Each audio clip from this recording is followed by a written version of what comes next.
வணக்கம்.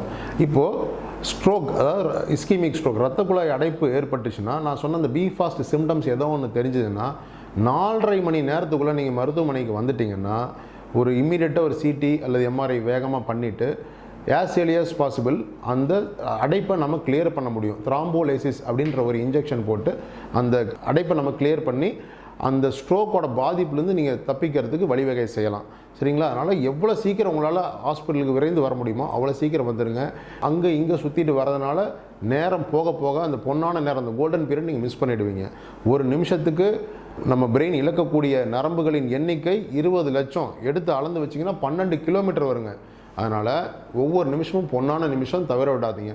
சீக்கிரமாக இம்மீடியட்டாக அந்த அறிகுறி எது இருந்தாலும் உடனடியாக நரம்பியல் மருத்துவர் அணுகுங்க. நன்றி.